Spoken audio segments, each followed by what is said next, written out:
on the Father will have their strength renewed. Those who patiently call on Him will be rewarded too. Those who endure the hardest trials will find joy for many miles. When times are confusing, when nights are restless, when weeks seem endless, there is a comfort. When patterns are continual, when history repeats, when falsehoods prevail, there is a hope.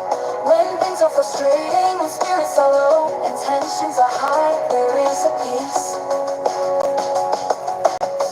Yahweh is the true comforter. He is the only hope. He is the Prince of Peace. He is Elohim. The righteous find comfort in His love. Those who seek His truth find hope in His Son. And those longing for His face find peace in His grace. When times are confusing, when nights are restless, when weeks seem endless, there is a comfort. When patterns are continual, when history repeats, when falsehoods prevail, there is a hope. When things are frustrating, when spirits are low and tensions are high, there is a peace. Yahweh alone provides comfort for His people, for His children. Praise Yah, praise Yah. He is our comfort, our hope, our peace. When times are confusing, when nights are restless, when weeks seem endless, there is a comfort. When patterns are continual, when history repeats, when falsehoods prevail, there is a hope. When things are frustrating, when spirits are low and tensions are high, there is a peace. Yahweh alone provides comfort for His people, for His children. Praise Yah, praise Yah. He is our comfort, our hope, our peace. Praise Yah.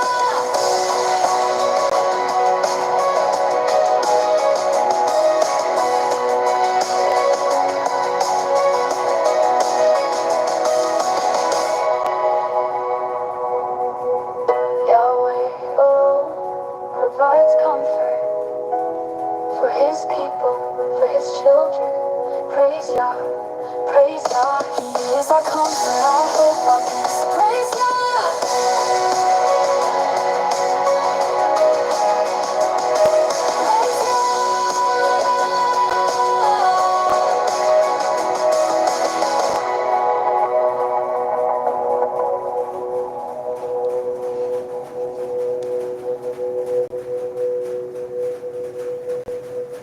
Shabbat Shalom, everybody. My name is Jason. I'm Caden. I'm Jaden. I'm Nicole. I'm Yah. And we are the Yahuwah and the Torah channel. And we thank you guys very, very much for being a part of our little reading on a Shabbat. It is an appointed time of our Creator.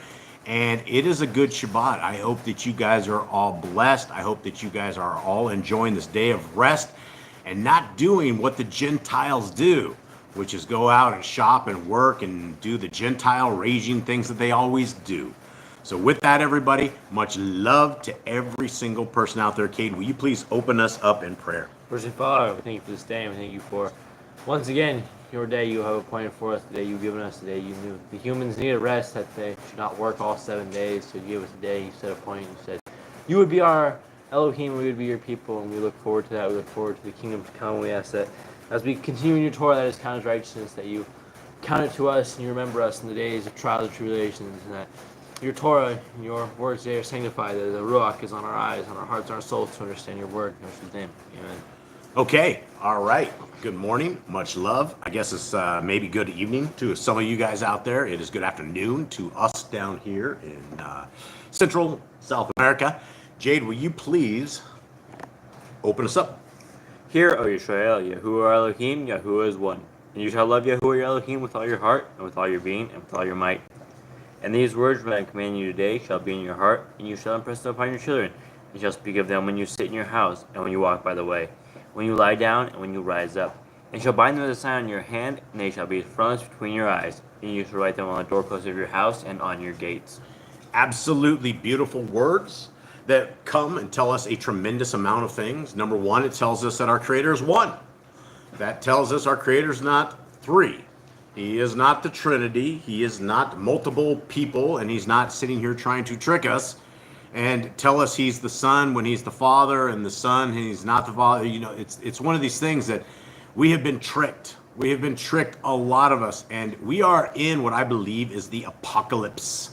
I believe that the unveiling is amongst us, and that we are in it has to be described as the end times.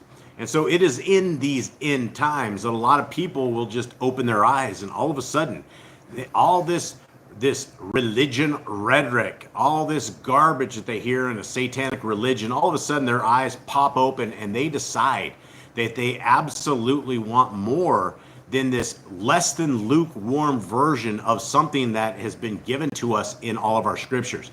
Now, for those who do not know, we are the people who believe that the first 5 books of scriptures, Genesis, Exodus, Leviticus, Numbers, and Deuteronomy, are the foundational guideposts for all life.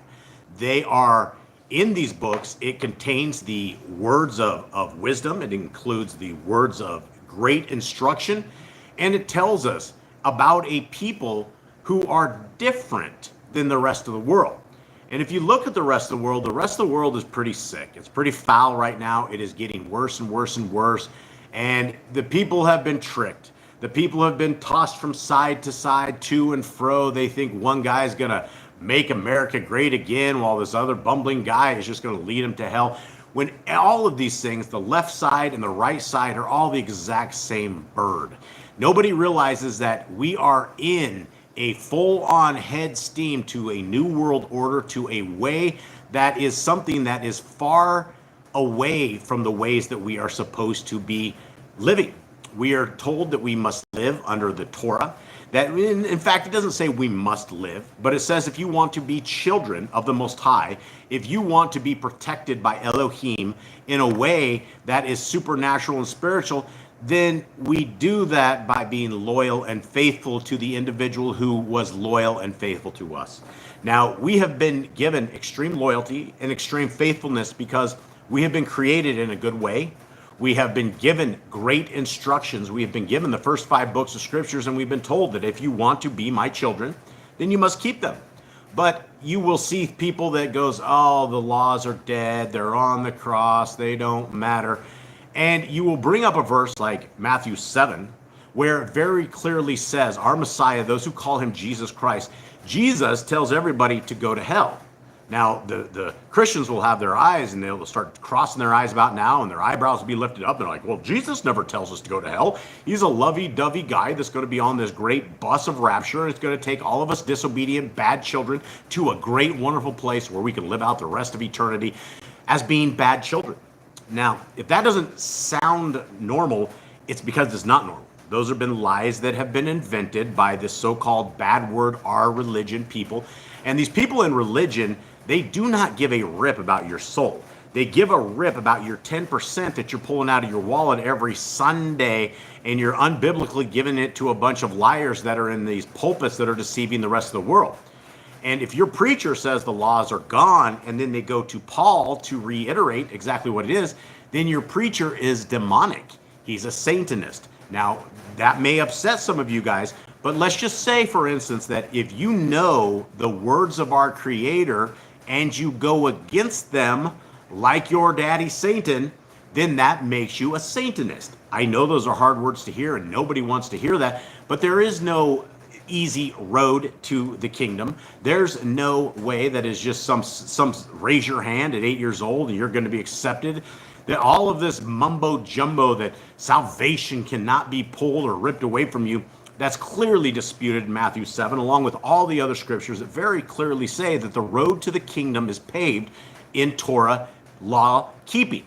And so for those who are interested in this law keeping, in just a few minutes, we are going to go through the greatest things that we have ever been given. And I will say it's better than our exact life. Because if we had been given life and this opportunity to walk these lands, but we were not given good instructions, and we were all sent to hell because we didn't have good instructions, that's on the Creator of the universe.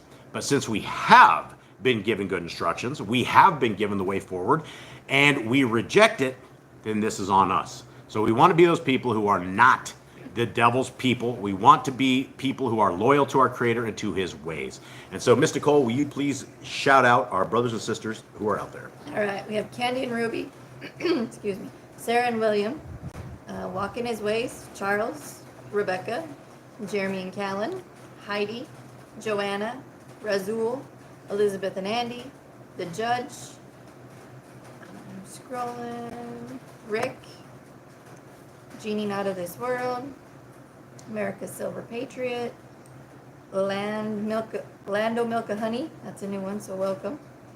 And Daughter of Abraham, the Grand. And I think that's everybody, but you have 2 questions in here. Heidi wanted to know who was singing at the beginning. That is Ted Ramsdottir, and I can't remember her name right now. I think it's Nadiana or something like that. But we were given this. This is from a Torah keeping family that is just. They're not a band. They're not anything, and she did a tremendously good job with that. And I can't thank her enough. I don't think they actually listen to our stuff on Shabbat, but I do want to thank Ted and his daughter for giving that to us and allowing us to play that for all y'all out there. All right, and then Daughter of Abraham says, what do you say to a J who tells you you are a Gentile? Well, that's the thing is, listen to us right here, right? We are so scared of the actual words we live in. We live in the world of 1984 right now, right? And we just got done with some of the greatest censorship ever known to mankind in the events of 2019 through the years that we are at. And then you have these demons like the guys from Facebook. And he goes, he's like, oh, we were real wrong. And, the government was having to censor everything, right? Here we are, we're talking about the J's. A lot of people don't even know what we're saying because we're so scared of the truth on here. Now, when we're saying the J's, we're talking about the 4th son of Jacob. We're talking about one single tribe of the 12 tribes of Yisrael. Now, this one single tribe of the tribes of Yisrael have gone off and they have created their own religion. They are the same as the Christians. They are the same as the Catholics. They're the same as the Muslims. They're the same as all of these other religions that destroy the Torah. How do they destroy the Torah? Well, they violate Deuteronomy 4:2, right? They say that we have all these other books. We have all these other things. We have these rabbis who we're not supposed to be calling people rabbis, but these rabbis have said things for the last hundreds and hundreds of years. We've written them down, and now that is the doctrine that you have. So anytime that people come and say, well, what do you think the Jays will say?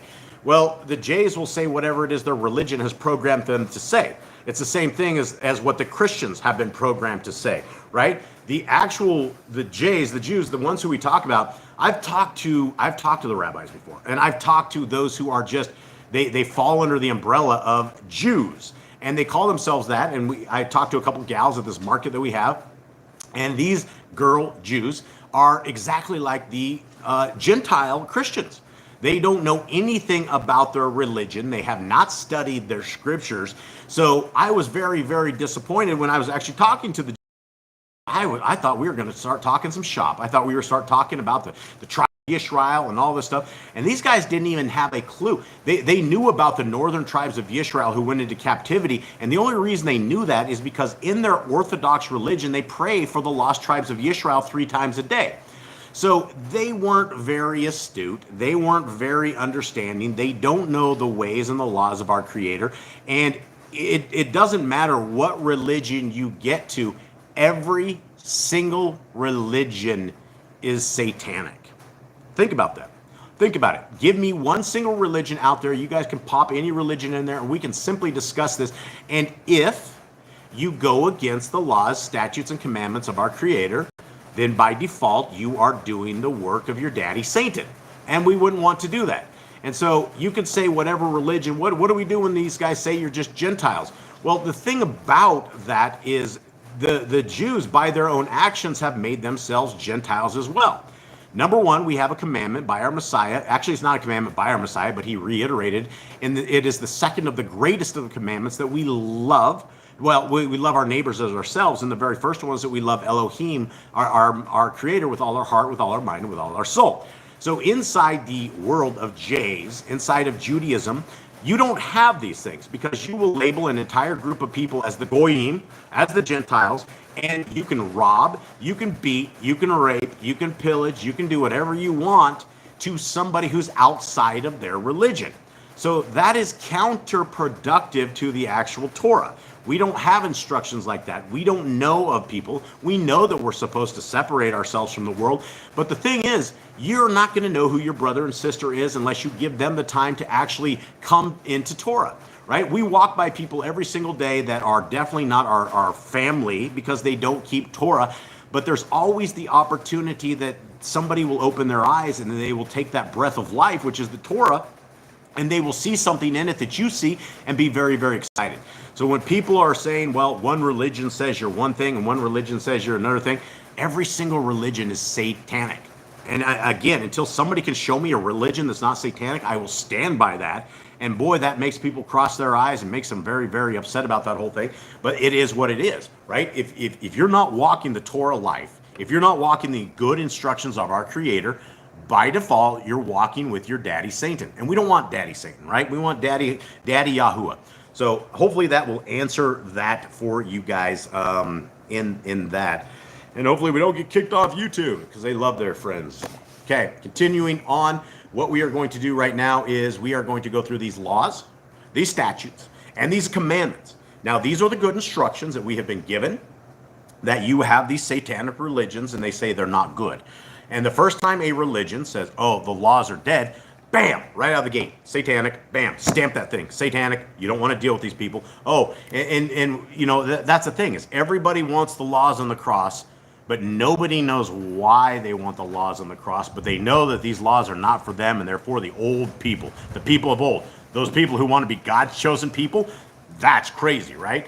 Well, we're the people who want to be Yahuwah's chosen people. We want to be loyal to the one who gave us life, who gave us an opportunity to live on these lands, who gave me an opportunity to speak to all of you guys out there. And you guys have all the opportunity of hearing. So our Creator deserves a lot of loyalty, a lot of respect, a lot of dignity, everything. He's given us great things. And so, guys, with this, here we are right here. Commandment number 1. And these are all in order in which you will find them in the Scriptures. And so commandment number 1, be fruitful. Number 2, multiply. Replenish the earth, subdue it, have dominion over the fish, fowl, and every living creature. The herb bearing in every tree is for food. Man and woman should build their own families. Master sin. Every clean willing thing that lives shall be food for you. Do not eat the blood. Walk before me and be perfect. Guard Yahuwah's covenant, laws, statutes, and commandments. Huge commandment, guys. Listen, look at this, guys. Look at this. It's reiterated several pages over. Over 53 times, we are told this one commandment. Now, what does this mean, right? If we are told over 53 times in Scriptures that give us, walk before me and be perfect, we heard it 4 times. That's a very important thing, right? That we are walking before our Creator. Don't eat the blood. Look how important that is, right? Okay, well, what's even more important than that? Well, it's the one that's reiterated over and over and over again, which is the one that none of us do. Who's out there guarding the covenant? Who's out there defending this when people are like, well, the laws are on the cross? Them are fighting words, friends. Toe that line in the sand. You make that line. Don't cross that. Don't let these people say this stuff. That's evil. If they want to live like that, it is to their own destruction and to their own depravity. Because when you walk outside of Torah, you are a depraved people. You don't have the ways of the future, and you don't have the ways of our Creator, and it's filthy. Continuing on. Every male shall be circumcised at 8 days old. Teach them the commands and guard the way of Yahuwah. Remember Yahuwah's name for all generations. Keep the Passover, Basada. Eat the feast of unleavened bread to the festival of Maandiko. There is one Torah for the stranger and the Hebrew. Sanctify all firstborn to Yahuwah. There are no mighty ones before Yahuwah. You shall not make graven images. Do not bring Yahuwah's name, do not. Keep the Shabbat. All right, let's go back. I want to jump into chat real quick on this little thing because I don't know where I'm at up here. There it is. Keep it Shabbat. That's the one we're at right now, which is a very important one. I think Rick is talking about. He's talking about the Trinity and the entire side of the Trinity.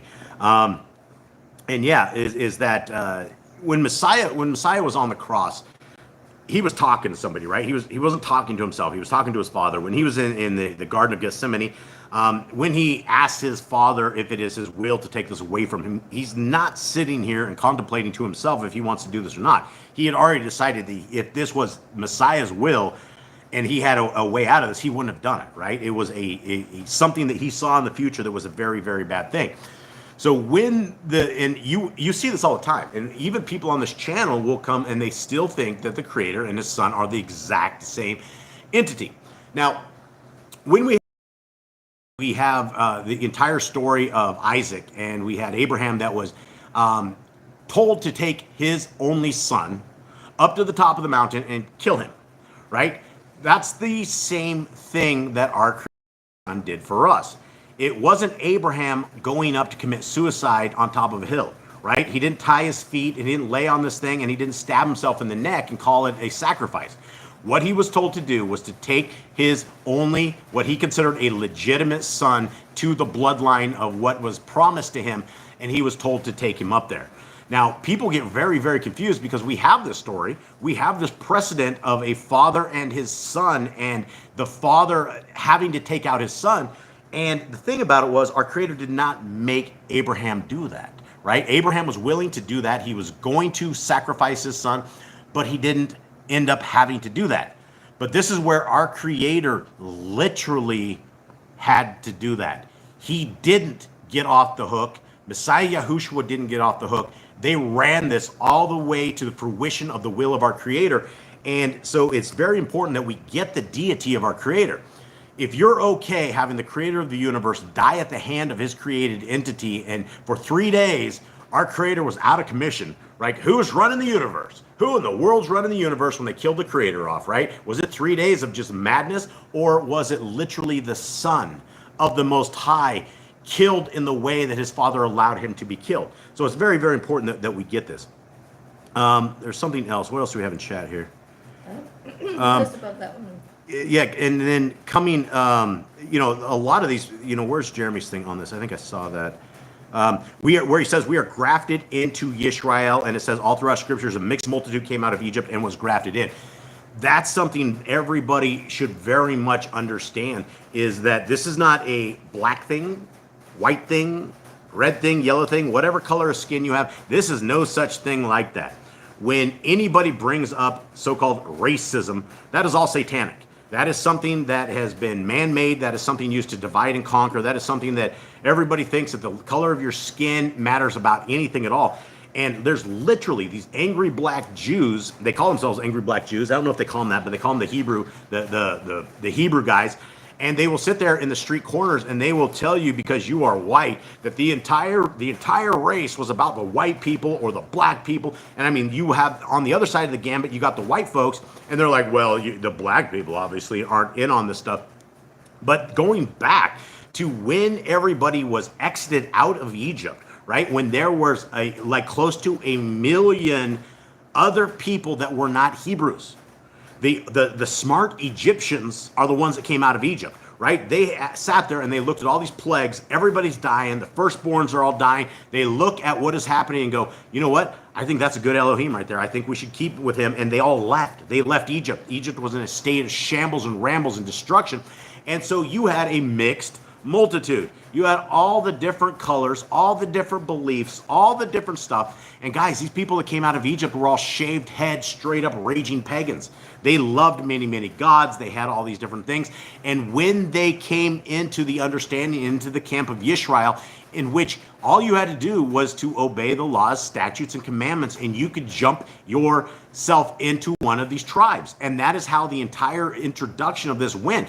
They left Egypt with the mixed multitude of people, which is why the mixed multitude. Guys, the kingdom is going to be a whole variety of different colors of us, right? It's not going to be a single color. It's not going to be any of this crazy racism. People are going to get it. Now, we all bleed red. You all get cut. It's all the same under the skin, and none of this has a dang thing to do with any one of us. Okay, continuing on. I get caught off on these things. Anything else? What if we were part of the lost tribes who grafted in? The lost tribes went into Europe and beyond. Guys, that's the thing, is the northern tribes. You had 10 tribes of Yisrael that never came back, right? When they went into captivity, none of them ever came back. There's 10 tribes out there right now that are lost. The only tribes that are accounted for literally right now is one single tribe. You have a bunch of people that have gone over to the Middle East and grabbed a little set of land, and now these guys are over there waging massive war, right? Those don't represent us. Those don't represent the people that we are trying to be. They represent a single tribe. Now, just like all of those other people, the mixed multitude were grafted in, you're not going to graft yourself in and go, I'm going to be a Jew, right? You're going to be a Hebrew. The word Hebrew means crossed over one. That is the only thing that we ever know of Father Abraham. Father Abraham was not a Jew, and a lot of people are going to cross their eyes at this and go, what do you mean he wasn't a Jew? Guys, the Jews weren't even around until the fourth son of Jacob. And so if you want an identity, and a lot of people do want an identity, I tell people, call yourself an Hebrew. Call yourself a Hebrew. Don't call yourself a Jew. That's not what we represent. We represent the first 5 books of scriptures and all of the scriptures.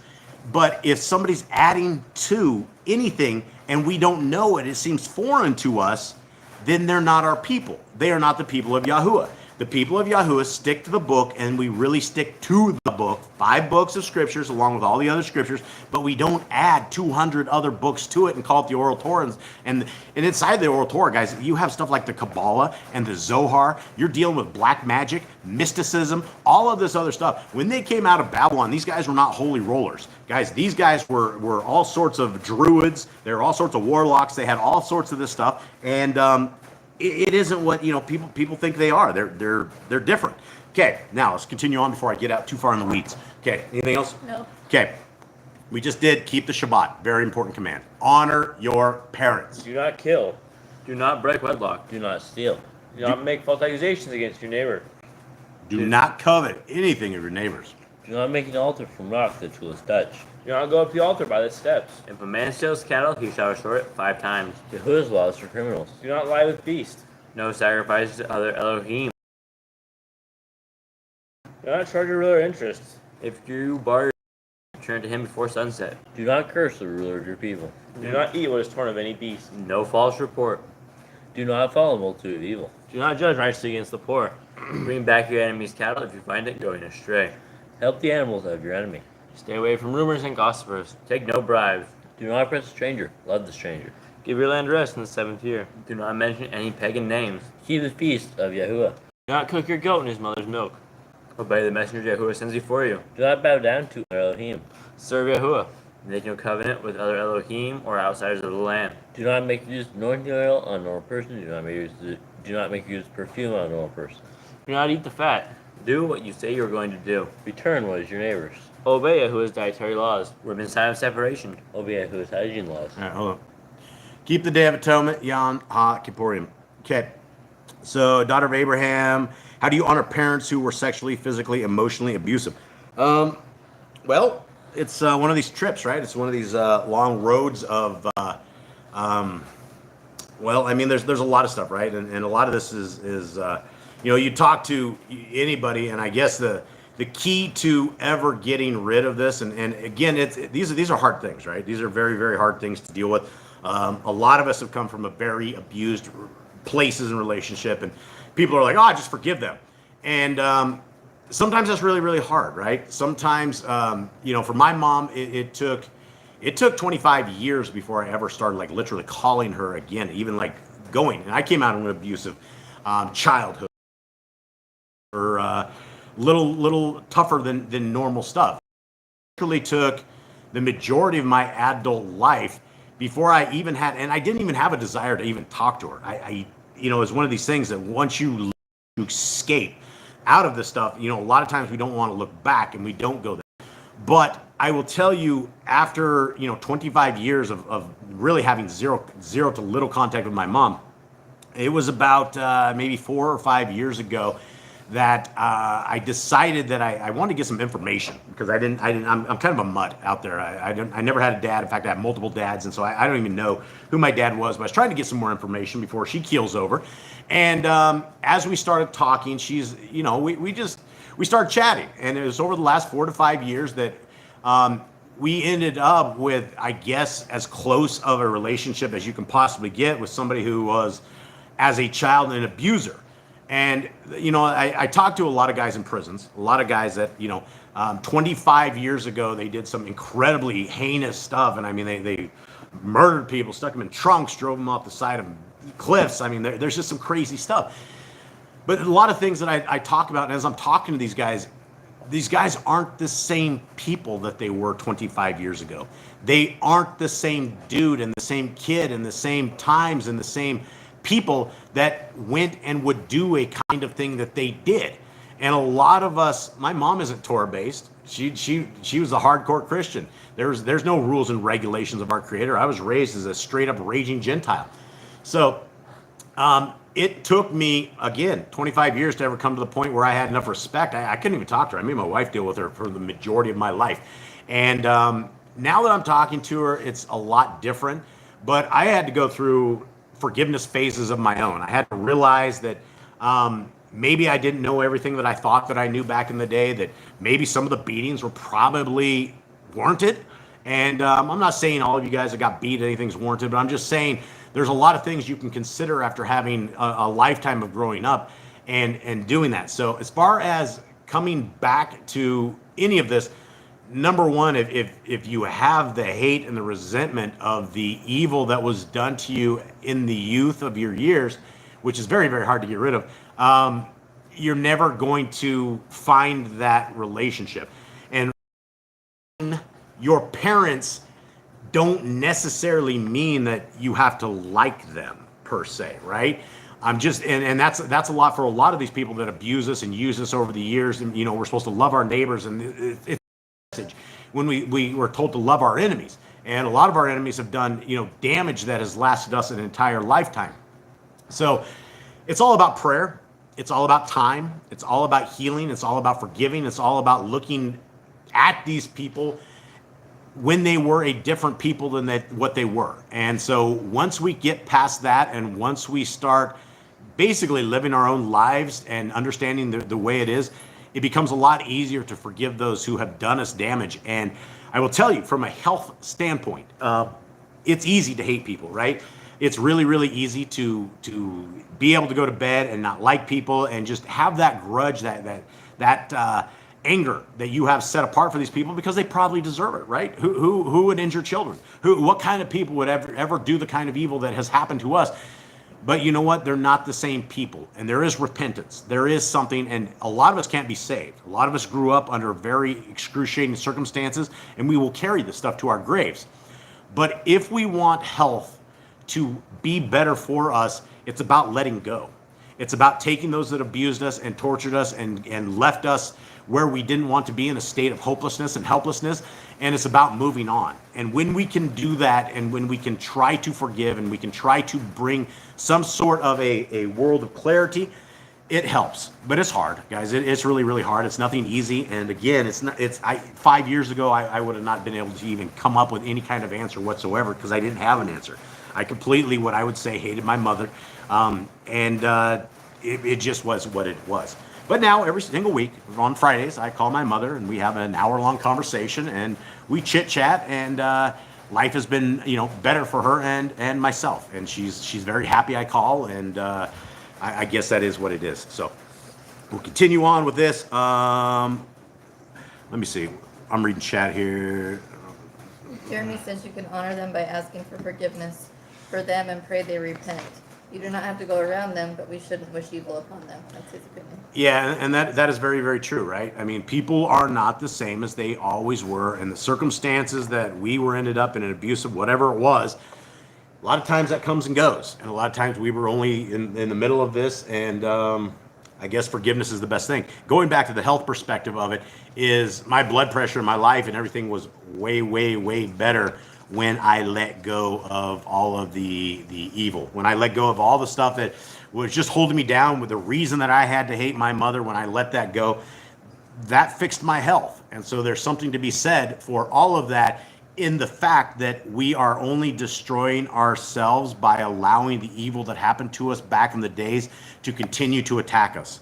And so we got to let go. We got to get rid of it. But again, you don't have to like them. You don't have to injure your children and bring them over to them and have the same thing happen.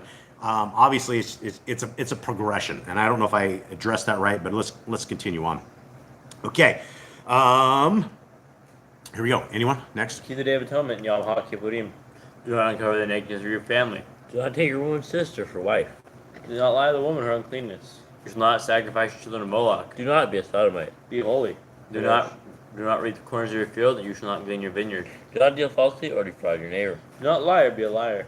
Pay your workers for the day's wage they are due. Do not harm the disabled. Do not endanger your neighbor. Do not hate your brother. Do rebuke your neighbor for his sin. Love your neighbor as yourself. Do not divert your cattle. Do not mingle your seed.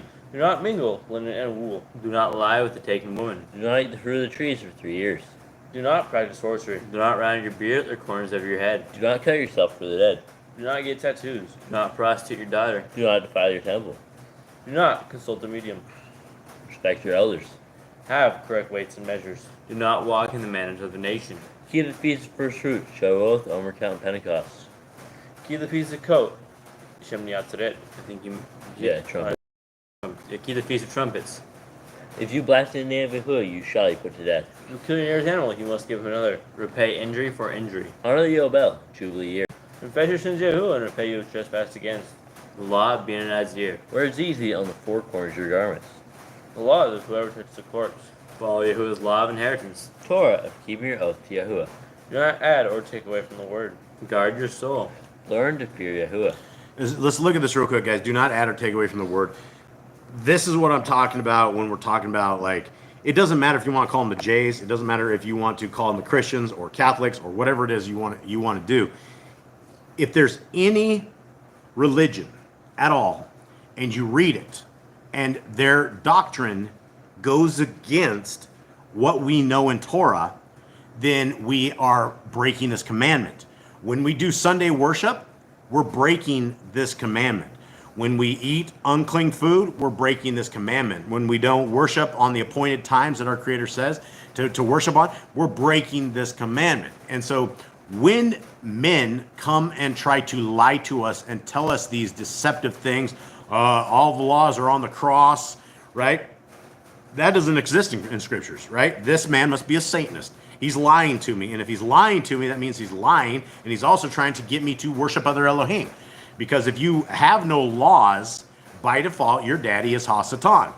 That just angers a lot of people. And the Christians will vehemently deny this. They will go, oh, we do not serve Satan. Yes, you do. It's just the way it is. If you're not serving Elohim, you're serving Satan. And that takes us to the next one, which I think they already read, but I want to read it again, which is to guard your soul. And I love this commandment. It is one of these things that we have nothing that we can take out of this world except our soul.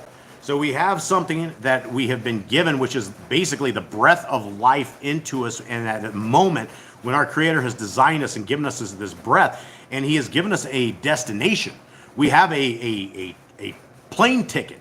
We have a plane ticket to one destination or the other, and we either have a good pilot or we have a bad pilot.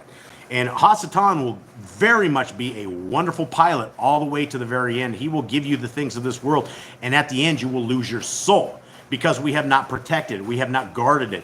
And when you say that the laws of our Creator have been nailed to the cross, that's blasphemy against the laws of our Creator. That is insanity that we even think like that, and we have. But there's billions of people that do. So continuing on, learn to fear Yahuwah. And again, throwing the laws on the cross, that's not fearing Yahuwah. Eating whatever you want to eat, that's not fearing Him. Doing all the stuff that pagans do and Gentiles do, there's no fear of Yahuwah. So to understand Yahuwah, we have to understand that He has the abilities to make things good, and He has the abilities to make us rot from the inside out. All of these things He has the complete power of, and we don't want to get on the wrong side of Him. We don't want to tick Him off. We don't want Him to have to correct us and spank us into the right destination. It's not a good thing. It's good that He does, but those are things that if we were fearing Yahuwah, if we were in obedience to the Torah, if we were not adding to or taking away from the Torah, then we're not going to have that kind of spankings. It's best if we just obey and be obedient people. Continuing on, we need to love our Creator, Yahuwah, with all of our heart. And again, that's the lie of the Christians. They will tell you, oh, we love God with all our heart, mind, and soul, and we love our neighbor as ourselves, and that's all the Torah is. You will hear that time and time again. Continue on. Bind the Torah upon your hand and the frontlets between your eyes. Write the laws on your doorposts. Do not tempt Yahuwah. Do what is right and good in the sight of Yahuwah. Do not be afraid of your enemies. Remember Yahuwah. Circumcise your heart. Cleave to Yahuwah. Swear by his name. Destroy graven images. Do not make an idol of Yahuwah as the pagans do to their Elohim. Rejoice in all Yahuwah has blessed you with. Do not do what is right in your own eyes. Do not hearken to the words of false prophets. Do not make any baldness between your eyes for the dead. You shall not eat any abominable thing. You shall give to a stranger clean food that dies of itself, but you shall not eat of it. Give tithe your increase of seed year by year. The law is the end of the 7-year lease. Do not borrow from the nations. Do not harden your heart, nor shut your hand from the poor. Guard month 1 of Yahuwah's calendar. 3 times a year all males shall appear before Yahuwah. You shall make judges and officers in all your gates. Do not plant Asherah poles near the altar. There must be 2 or 3 witnesses. Hearken unto the prophet Yahuwah is chosen. The prophetess of Deuteronomy. Do not remove your property line. How to deal with false witness among Torah keepers. The first child is get double portions. If your brother's talent or clothes are lost and you find them, you must return them. A woman should not wear what pertains to a man, nor a man wear what pertains to a woman. And isn't that funny? The United States of America, after all these years of the whole transvestite things, the old trainees, and all this madness of like hundreds of all these different genders, and then the people call him the Great White Hope, right? The Great White Hope. Donald Trump is out there, and he says something. This is literally 1984. You have some guy that gets up there and he says, well, there's only 2 genders, male and female, and people just start clapping like, this is great. Guys, this is something out of the movie Idiocracy. Like, if you would take this back to the movie Idiocracy, film that, and you would tell all of these people that there's 150 different genders or something of the sort, people would look at you like you're stupid. They would just go, wow, that's stupid. So having a declaration that male and female, and no longer will men be in women's sports and women will not be in male sports. It's the same thing, guys. Donald Trump is a Satanist. Again, I don't mind offending absolutely everyone. If you guys are voting for the Great White Hope, I will tell you that free men don't vote. That's it, plain and simple. If you believe that you're a free person, you're not going to be sitting there voting. What are you voting to get to the other side of the plantation? What do you think, right? You don't have to vote. And everybody that has voted and they're like, oh, MAGA. Guys, you know what MAGA means? MAGA is a satanic word. It's not make America great again. It is a complete satanic, it's a ranking in witchcraft, in all of this. So you have all these people out there with their little red hats that are like, oh, America's going to be made great again by a president who was charged with rape. Right? This is one of the most foul people in the entire world, and all of a sudden, if you're looking for an antichrist structure of people who are like, wow, look at this guy can do, this guy is just amazing, right? You have it right here. So if you're looking for the candidate of somebody who's going to bring in the final days of the New World Order and all this stuff, look at what this guy did on the very first term that he ran. Look at the madness that this madman did. And I'm not going more into this because I'm already on the edge. Continuing on. You have a question. Uh-oh. Lance, he says, "Hey, elaborate on the baldness of the dead thing." So one of the things when the people of Israel were coming out of Egypt, they ended up with all sorts of pagan stuff, right? They grew up. All the people were growing up in there. They had multiple people. There's 400 years. So you ended up with, 5, 6, 7 different generations of people that were in there. And the very first people that were into captivity probably knew about the law, statutes, and commandments. They do all this stuff. But coming out of Egypt, they were doing everything, right? If you're looking at a very, very pagan, satanic culture, it's the Egyptians, right? Everything's about the dead. Everything's about mummifying the dead, preserving the spirits. They have all these different things that you can do. One of them is to shave your eyes for the dead, right? Shave your eyebrows. The whole point that our Creator was doing with these law, statutes, and commandments was he was telling us how not to align with the world. Look, if you're out there shaving your eyebrows and you're dancing around for the dead, that's not what our Creator has said to do, right? We have rules and regulations for it. And what these guys were doing is they were obviously into a whole bunch of pagan rituals of things of this nature. And so our Creator says, hey, don't do that. I want you to taste different, smell different, look different. I want you to be a piece of the kingdom to come. And we don't shave our eyebrows for the dead, right?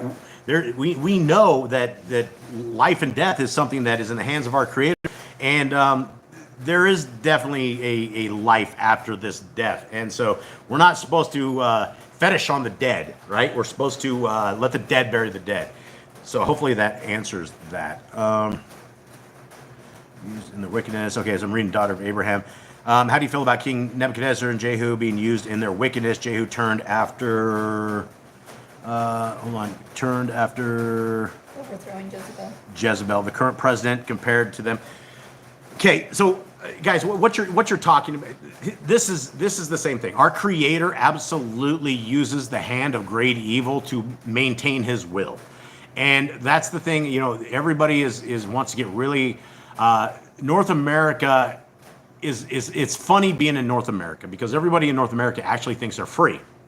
And that is what we have all been told. That is what everybody says. Oh, this is a land of the free and the home of the brave. Well, the thing about the home of the free and the land of the brave is that you're never free. If you have a house and you claim that you own it, you can't ever get away without paying property taxes or income tax or all these other taxes. In fact, my mom, she's been retired for a billion years and she still pays a lot of taxes being in North America.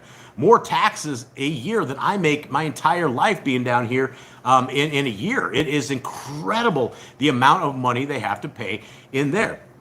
And so, guys, what you are witnessing is you are witnessing the destruction of North America. You are witnessing a collapse of a group of people, just like Rome, just like all the other civilizations that have turned their backs on the Almighty. At one point, they get judged. And you look at California and you look at these so-called things. It's either the hand of our Creator or the hand of man that is completely torching off California. And so will our Creator use very evil people for His purpose? He has all forever, throughout all these generations, all these kings, all these evil people that ended up doing stuff. Ezra's, who was the king in Ezra's time? Was that Nebuchadnezzar was there, but who was the other one? Daniel was with Nebuchadnezzar. Okay, who was Ezra with? Was that Ahab? No. Jezebel, was it? I remember. But whoever the king was with Ezra back in the days, it was the same thing, right? He used Ezra to go and to free everybody, the southern tribe. Oh, Darius, that's what it was. Yeah, Darius. And so all of these kings, right, you do not make it into a position of power being a good person, right? And for those who think that Donald Trump is the savior of North America, guys, it's all a hoax. It's all a ruse. Our only savior is our Messiah. The only government that any one of us want to have is the kingdom of Elohim. The rest of these governments, they're all corrupt, they're all jacked up, and that's exactly what our Creator doesn't want us to be under, is the hand of man. And so Donald Trump isn't going to save anybody, guys. I'm sorry if you guys feel that way. I'm sorry if that offends anybody out there. But you give it 4 years and we can rediscuss this, and I will show you a North America that is completely owned. It will be completely owned. And if you don't believe me, what is the very first thing Donald Trump said? He talked about AI governance when it comes down to that one thing that we can't even talk about on the internet anymore.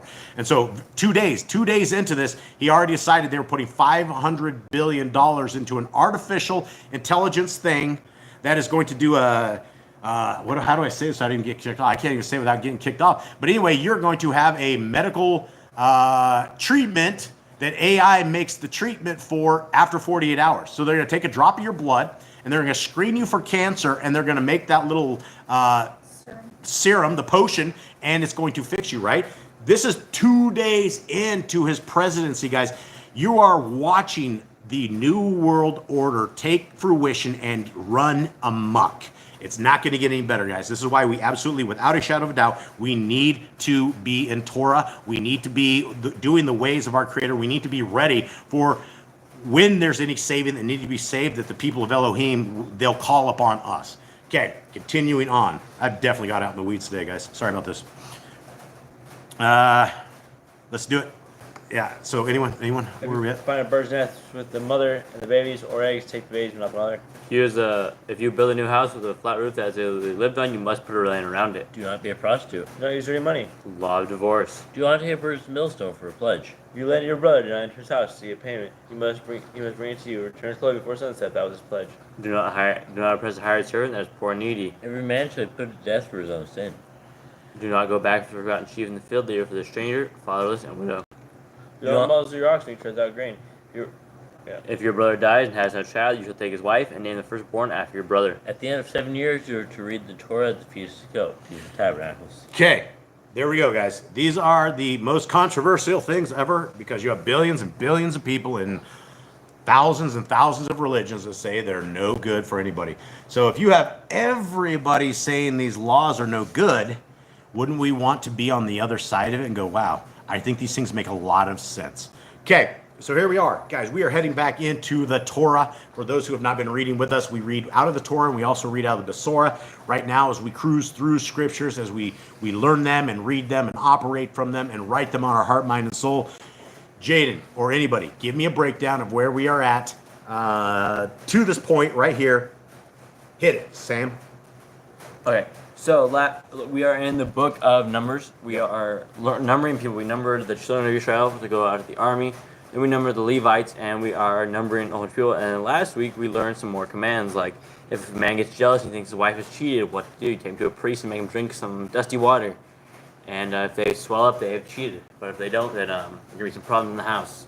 But that was what we learned last week. Okay. All right. So here we are. Guys, I get lost in your comments. So when you don't hear from me, I'm just like reading through the stuff with you guys. And if YouTube was like actually working platform, I could put this on the screen, but it doesn't work. So here we are. What's the Sora? Basora. Basora. This is the Basora, the good news. Matthew, Mark, Luke, and John. And I think the book of Khalidi would definitely be in the Basora. And so I don't know who actually named these things that, but that's what they call it. Okay, here we are. Number 6.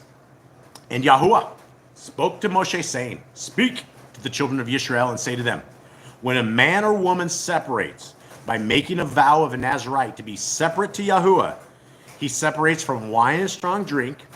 He drinks neither vinegar of wine nor vinegar of strong drink. Neither does he drink any grape juice nor eat grapes or raisins. All right, boys, where we have this. What do you guys make of this? Well, that is a strange thing. You know, you can't have any kind of grape things. So that includes wine, raisins. Does that include cranberries? I don't know if it'd be cranberries. It definitely says raisins. I don't think raisins. I think it was Can you like- make wine out of cranberries? You So probably could, whatever's couldn't I you? made think you can make wine out of any fruit. I think we I made mean, we wine go- out of like we go- some Watermelon. bad milk or something in the fridge. we go down one verse is whatever's made of the grapevine, so I don't think so. Okay. 4. All the days of his separation, he does not eat whatever's made of the grapevine from seed to skin. Thank you, Kate. All the days of the vow of his separation, a razor does not come up on his head until the days are completed for which he separates himself to Yahuwah. He is Kodesh. He shall let the locks of his hair of his head grow long. All the days of his separation to Yahuwah, he does not go near a dead body. He does not make himself unclean for his father or for his mother, for his brother or his sister when they die, because of his separation to Elohim is on his head. Now, guys, this is a thing that we can all do today, right? If you guys want to set yourself apart as a Nazarite, if you want to be in a way of complete obedience to our Creator, and I guess it's not a complete obedience to our Creator, because there's no forcing of us to ever take this vow. This is the vow of somebody who's dedicating themselves to our Creator and separating themselves from anything that is a part of this world. And so our Creator has given us the ways to do this and how to do this. And I know there's a lot of you guys out there that actually, a lot of long-haired folks out there that are under a Nazarite vow. And so if that is something that you guys want to do, this is the ingredients for this particular way to make it happen. Okay. 8. All the days of his separation, he is Kodesh to Yahuwah. And when anyone dies beside him in an instant, suddenly, and he has defiled the head of his separation, then he shall shave his head on the day of his cleansing. On the 7th day, he shaves it. Okay, so this is a big thing, right? How do you become defiled out of a Nazarite vow? Number 1, you would drink like wines, or you would drink the vinegar, things like this. Grape. What's that? Eat a grape. Eat a grape. That would also do it as well. And so there is obviously something inside of the wine or something of the sort that our Creator has made part of a separate way. And so in the event that somebody dies next to us, which is absolutely a horrible, horrible thing, that vow is over. It's gone. You have death on you. There's death, and it actually tells you how and when to shave your head. Continuing on.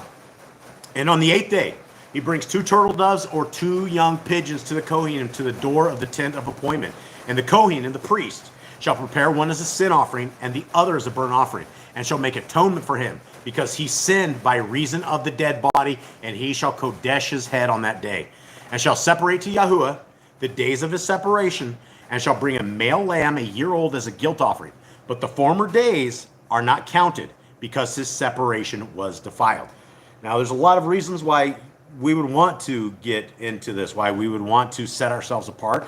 I think it's a great idea, right? If you are looking for that ultimate, the ultimate sanctification, the ultimate set apart, and you are able to do this, this is a very interesting way to do it. Just don't cheat Yah. Okay, continuing on. And this is the Torah of the Nazarite. When the days of his separation are completed, he is brought to the door of the tent of appointment, and he shall bring his offering to Yahuwah. One male lamb, a year old, a perfect one, as a burnt offering, and one ewe lamb, a year old, a perfect one, as a sin offering, and a ram, and a perfect one, as a peace offering. And a basket of unleavened bread, cakes of fine flour mixed with oil, and unleavened thin cakes anointed with oil, and their grain offering with their drink offerings. And the Kohen shall bring them before Yahuwah, and prepare his sin offering and his burnt offering. And he shall prepare the ram as a peace offering to Yahuwah, together with a basket of unleavened bread. And the Kohen shall prepare its grain offering and his drink offering. And the Nazarite shall shave the head of his separation at the door of the tent of appointment, and shall take the hair from the head of his separation, and shall put it on the fire, which is under the slaughtering of the peace offering. And the Kohen, the priest, shall take the boiled shoulder of the ram, and one unleavened cake from the basket, and one unleavened thin cake, and put them upon the hands of the Nazarite after he has shaved his dedicated hair.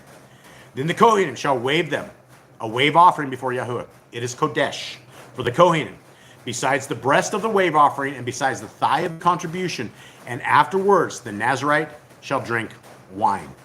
This is the Torah of the Nazarite who vows to Yahuwah the offering for his separation, and besides that, whatever else his hand is able to provide. According to the vow which he takes, so he shall do according to the Torah of his separation. And Yahuwah spoke to Moshe, saying, Speak to Aaron and his sons, saying, This is how you, Baruch, bless the children of Yisrael. Say to them, Yahuwah barak you and guard you. Yahuwah make his face shine upon you and show favor to you. Yahuwah lift up his face upon you and give you peace.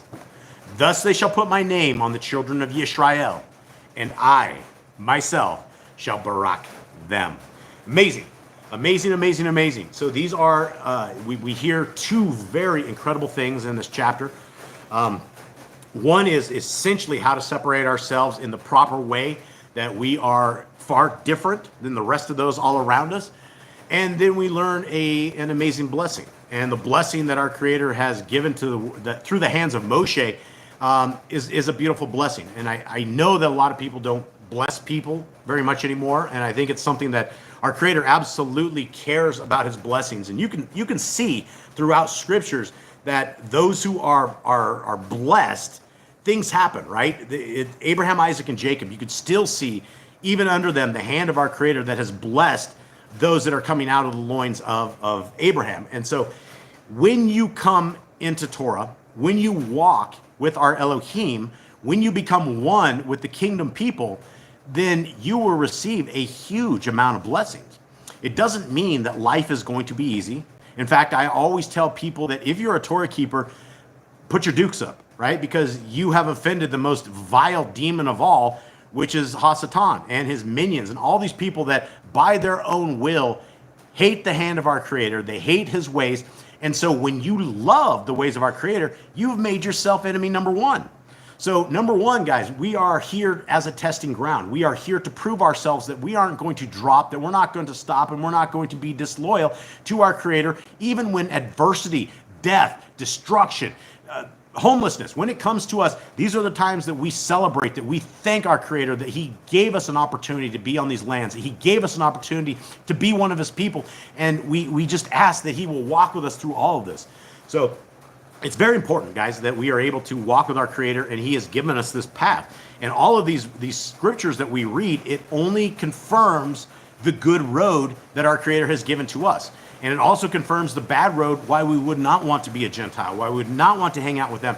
We want the blessings of Elohim, and the blessings of Elohim will not come to those who have taken the laws of our Creator and tossed them in the ditch. Okay, so here we go. let us go into this Mark 5. Anybody want to take us through the Basora, the first book that we have right now, into this? Let's get to it. All right.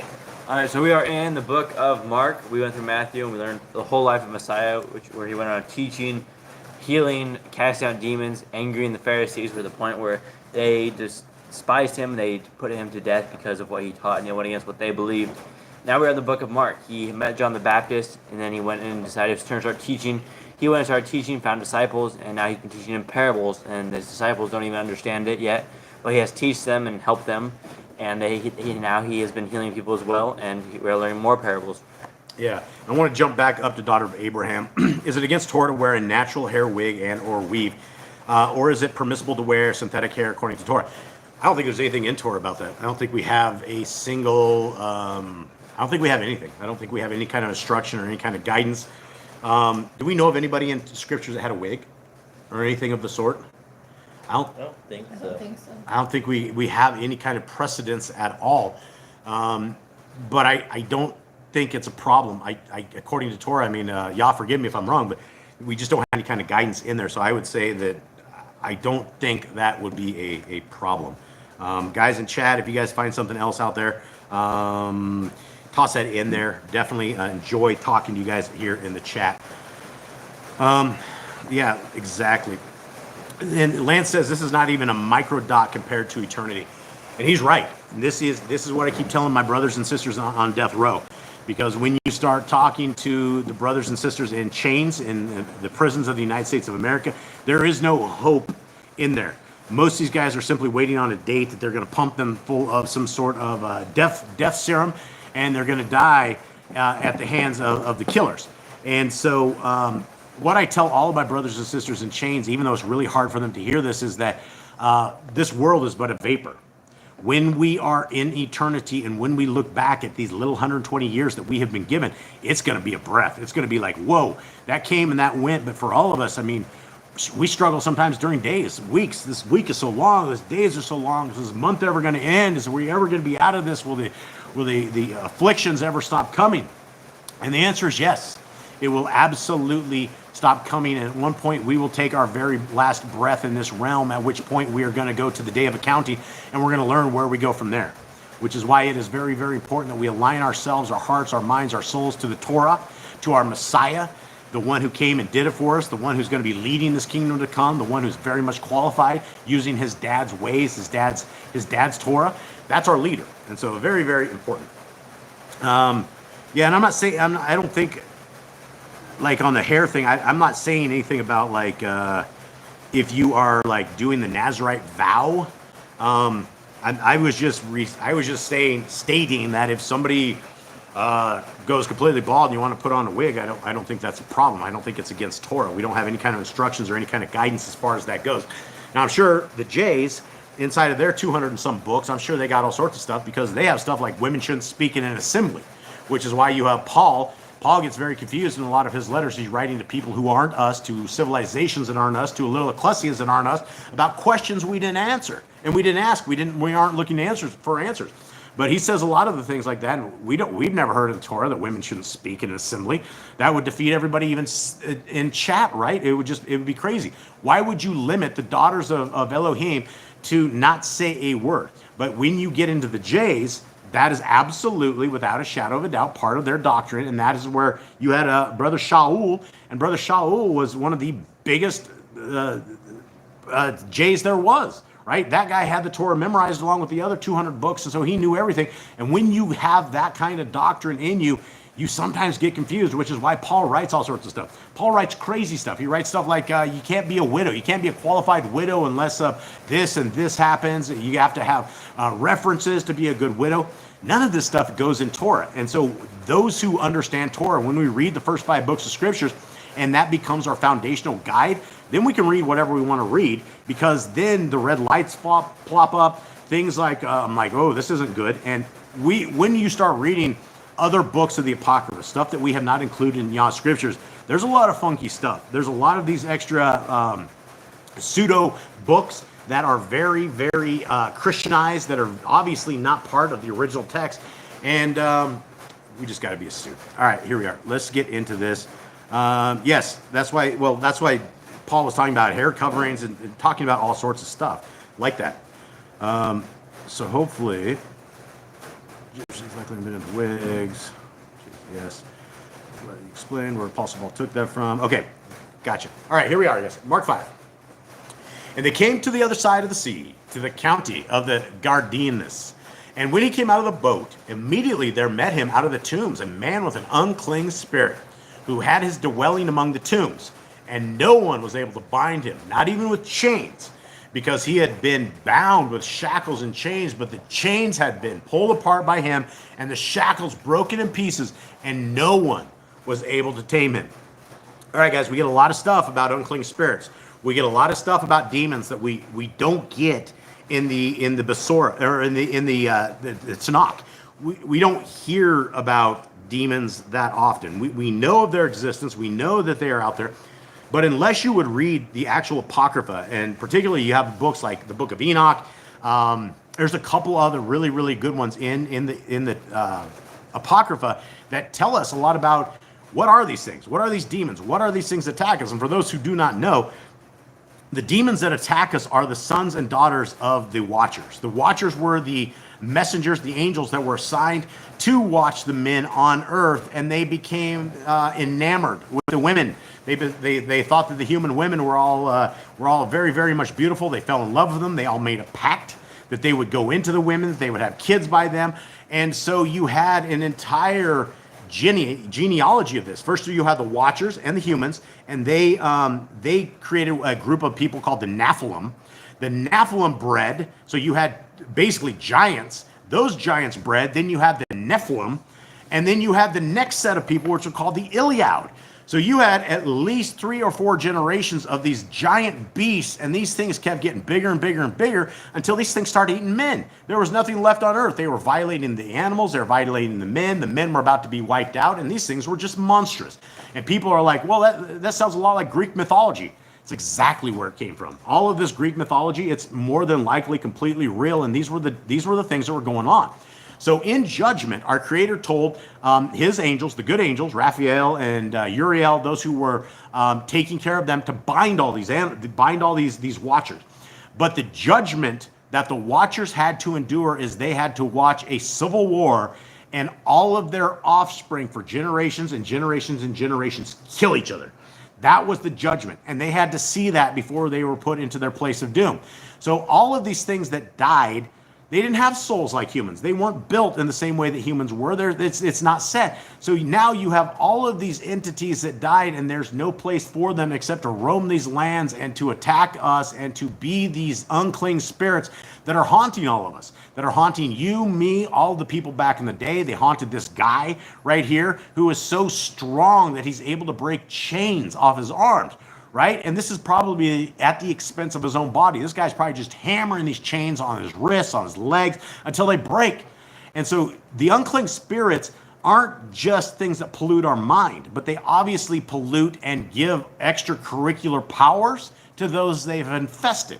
And so when we learn about these unclean spirits, there's something that we should absolutely take note of. We should all be raising our eyebrows, looking very deeply in the understanding that if these unclean spirits can take everyone else, there's very much a chance that they can take us. And we need to make sure that we are getting rid of these things with prayer, perseverance, fasting, all of these things. And I believe without a shadow of a doubt that my family and we are attacked all the time by these things. You can see it in the attitudes. You can see it at some point. The attitudes in here get really, really dark. And the only thing that you could possibly say is, hey, the demons have gotten us. And so we will break down and we will pray. We will try to get this out of here. And it's something that we're all under attack with. So continuing on right here. Where am I? I got 7? I think so. 6. 5 maybe. I'll start at 5. 5. And continually, night and day, he was in the mountains and in the tombs, crying out and cutting himself with stones. And seeing Yahushua from a distance, he ran and bowed down to him, and having called out with a loud voice, said, What have I to do with you, Yahushua, Ben of the Most High El? Swear to Elohim not to torture me.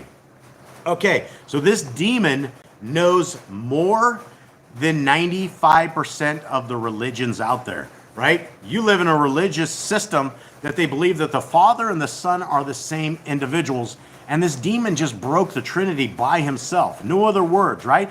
He says Yahushua, son of the Most High El. He didn't say Yahushua, the Most High El. Then he makes him swear to Elohim, who Messiah Yahushua is not the uppercase Elohim Most High, Elohim not to torture me. So he's asking, this demon is asking the Son of the Most High not to be tortured by his Father. This is a Trinity breaking buster verse right here that very much disputes all of this. But you know what? You tell the Christians this, you tell the people that are locked into this Trinity, and it's so hard for people to come out of it because that's just the brainwashing that filthy liar in a pulpit has told you. Continuing on. 8. For he has said to him, come out of the man, unclean spirit. And he was asking him, what is your name? And he answered, saying, my name is Legion, because we are many. And he begged him very much that he would not send them out of the country. Now a great herd of pigs was there, feeding near the mountains. And all the demons begged him, saying, send us to the pigs, so that we enter into them. And he gave them permission. And the unclean spirits came out and entered into the pigs. There were about 2,000. And the herd rushed down the steep place into the sea and drowned in the sea. Now, a lot of people don't understand this because it's just, they don't understand the culture of where they were at. But what's happening is that they were near a temple of a fake deity. And all of these pigs that were in this were all to be sacrifices for these satanic deities. And it's very interesting because we don't know exactly how many Legion is. We don't know if it's 10, 20, 30. We don't know what's the maximum number of demons a person can get. We don't know. But whatever it is, they talk in unison, right? We are Legion. And they can also empower a man to do incredible things. What's interesting, though, is that they begged to go into the herd of pigs, but they weren't going into the herd of pigs to live, right? They were going into this entire herd of pigs, 2,000 of these things, which that was somebody's livelihood, right? There was somebody that probably sat down and bawled and bawled and bawled when this happened, right? Because all of a sudden, his entire herd of pigs, they all just rush off to the side of the cliff and go drown into the ocean. Just rush off the side. So all of a sudden, they can no longer use this set of pigs for all their temple practices. And it's something that is something very much to take note of. And there's a lot of answers that hopefully one day that we can get some answers to. Continuing on. And those who fed the pigs fled and reported it in the city and in the country. And they went out to see what had taken place. So they came to Yahushua and saw the demon-possessed one, him who had the legion, sitting and dressed and in his right mind. And they were afraid. This is interesting, right? They had the legion. You've actually given a name to a whole group of demons, and they call them the legion. 16. And those who saw it related to them what was done to the demon-possessed one and about the pigs. And they began to plead with him to leave their borders. And as he was entering into the boat, he who had been demon-possessed begged him that he might be with him. And Yahushua did not allow him, but said to him, go home to your friends and report to them what the Adon has done for you and how he had compassion on you. And he left and began to proclaim in Decapolis all that Yahushua had done for him, and all marveled. And these guys all marveled because they knew this dude was demon-possessed, right? This was one of these people that they know there was a dude out in the tombs who they could not keep in chains. And I would imagine if you went this particular way, that you probably would be a little sketched out when this crazy man came screaming for you, all cut up, all bloody, totally out of his mind. But what was in his mind were the demons. And I believe this is what we have all around us. I believe that every single one of these politicians have all made their pact, and they all have unclean spirits from every single one of them, including the homeboy and the crowd favorite, Donald J. Trump. Continuing on. And when Yahushua had passed over again by boat to the other side, a large crowd assembled to him, and he was by the sea. And see, one of the rulers of the congregation came, Yair by name. And when he saw him, he fell at his feet and begged him strongly, saying, my little daughter lies at the point of death. Come, lay your hands on her to heal her. and she shall live. And he went with him, and a large crowd was following him, and they were thronging to him. And a certain woman had a blood flow for 12 years, and had suffered much from many physicians, and spent all that she had, and was no better, but rather became worse. Having heard about Yahushua, she came behind him in the crowd, and touched his garment. For she said, if I only touch his garment, I shall be made well. Now, it wasn't actually the garment that she touched, it was the zeets of his garment. And in various other stories and accounts of this, it's definitely the zeets, but you can call it the garment, you can call it whatever it is. The Christians will say they touched the hem of his clothes, but that's not it.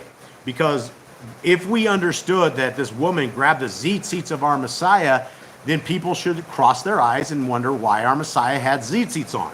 Because the Christians believe that Messiah, Yahushua, was a lawless rebel who came and brought a brand new religion, who brought it a whole different way, and that the ways of his father aren't for anybody anymore. But Messiah wore zeets. Messiah always went to the appointed times. He kept Shabbat. He kept all of this. Every bit of these things that his father had told him to keep, he kept. Continuing on. And immediately, Yahushua, knowing in himself that power had gone out of him, turned around in the crowd and said, who touched my garments? And his talmidim said to him, you see the crowd is thronging you, and you say, who touched me? And he was looking around to see her who did this. And the woman, fearing and trembling, knowing what was done to her, came and fell down before him and spoke to him all the truth. And he said to her, daughter, your belief has healed you. Go in peace and be relieved from your affliction. Amazing, amazing words, right? Only the words of our Messiah can give us this kind of understanding and this kind of power that he has, where Messiah controls life, right? He has the power of his Father, that he is able to control all this stuff around us in this created zone that we are into. And if Messiah wants you to be healed, he just says, go in peace and be relieved of your affliction. Amazing, amazing words. And as he was speaking, they came from the ruler of the congregation, saying, your daughter is dead. Why trouble the teacher any further? But having heard the word that was spoken, Yahushua said to the ruler of the congregation, do not be afraid, only believe. These are huge things, right? Like if we had a sign in our house that we needed something of understanding, I think this would be it, right? Do not be afraid, only believe. And that is one of these things that if you give this to the Christians, they will take the last two words, right? Only believe. That's all the Christians think they have to do. They think that they believe what they think they need to believe, that is all they need to do. When in fact, it is very, very, very clear that we need to be doers of the Torah. We need to be workers of the Torah. You can't say that you are a Torah-based human being if you don't walk the Torah.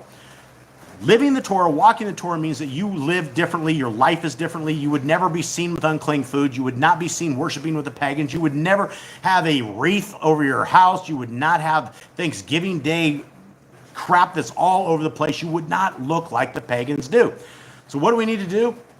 We need not to be afraid, but only believe. Believe in what we read and add it to action of our life. So I don't want people to get confused, because it's not just simply believing. If it was simply believing, in Matthew 7, when Messiah says, depart from me, you who work Torah-lessness, you who work iniquity, that's not what it is. We are completely to be doers, just like James says, show me your faith, and I will show you my faith by my works. I will show you that the Torah is a life. It's not a religion, guys. Torah is life. And when you embrace it as life, when you embrace it as light, when you embrace it as a breath of the creator of the universe that has been given to us to walk these lands in a safer fashion than what we have, don't be afraid. Only believe and only follow. 37. And he allowed no one to follow him except Kepha, Peter, and Yaakov, and Yochanan, the brother of Yaakov. So they came to the house of the ruler of the congregation and saw a commotion and much weeping and lamenting. And coming in, he said to them, why make this commotion and weep? The child has not died, but is sleeping. Now, that's the big thing, right? Messiah was used to being made fun of, but this is pretty much what they all do, and they always did. And imagine this, you know that somebody is dead, This guy from the outside comes in and says the child's not dead but is sleeping. You guys have all seen the dead. You guys all saw the dead being carried. That's just the way it is. They're dead. What did the people do? Well, they were laughing at him. And when he put them all out, he took the father and the mother of the child and those who were with him and went in where the child was lying. And taking the child by the hand, he said to her, Talitha, Kuma, which is translated, I say to you, arise. And immediately the girl rose up and was walking, for she was 12 years old. And they were completely astonished. Can you imagine that, right? Yeah, you're going to be completely astonished. You're going to be tripping out. You're going to be freaking out. You've just witnessed life and death at a crossroads, and we all are used to death, right? We know that people living die, but having somebody rise back from the dead, that's only something our Messiah and his dad are willing to do. Also, who else did it? Who rose a kid? Elijah? Elijah did it. Elisha. Was it Elisha? I think it was Elisha. Elisha and the widow's son? Yeah, it was Elisha. Or wasn't a widow? She wasn't a widow, was she? No, she wasn't a widow, no. Okay. She was really old, though. Yeah, and so continuing on. 43. Continuing on and finishing. But he ordered them many times that no one should know it, and said that she should be given to eat. Again, Messiah gives us the final stuff. He's always trying to get people not to shout it out. But the thing that everybody does is they always shout it out because they are so excited about being healed. They're excited about what they saw. And it's just like all of us, right? It would be impossible for Boss Clan to not shout out the Torah. Every time I do a reading with you guys, I get a little excited, right? I get just a little bit of that fuzzy, funky feeling, and I'm elated to know that there's a path for all of us. Something more than this weak religious satanic system that has been provided to all of us and all gives us the way to salvation, but yet it's 180 degrees opposite of what the Bible says. But nobody cares, nobody glimmers. So for those of us who glimmer and who have hope in this, that love our Creator, love His Son, love His commandments, we're the people of the kingdom to come. And it's not going to be there by simply raising your hand and saying, I agree to this and this, and then living like a rebellious heathen. So with that, everybody, I think we are done with this. Jade, will you please bless our brothers and sisters? One thing. What do you got? Elisha and Elijah both raised a child. Okay, they both did? Okay. You would think I would know that by now, but we can only read it 5,000 times, and I still can't get it. I'm old. All right. Okay, Jade. Yahuwah barak you and guard you, who will make his face shine upon you and show favor to you, and who will lift his face upon you and give you peace. Thus they shall put my name upon the children of Israel, and I myself shall barak them. Okay. All right. There we go. Much love to y'all. Let's hit it. Oh, that you would rend the heavens and come down. Oh, that you would rend the heavens and come down. Oh, that you would rend the heavens and come down.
right, brothers and sisters, much love to all of you guys out there. I think I'm going to weigh in just a little bit on that, the commandment about where you guys are talking about vasectomy is being against it. Oh my God, sorry.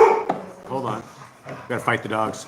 They get really excited when we're done here. Okay, so I think the only command that there would be on something like a vasectomy is to multiply. We have a commandment of multiplying, and if you guys are doing the old clippity clip, then you're obviously not going to be able to multiply.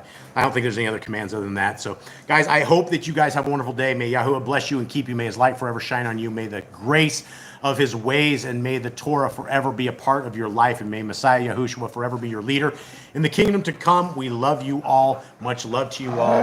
Shabbat shalom. All right, shalom.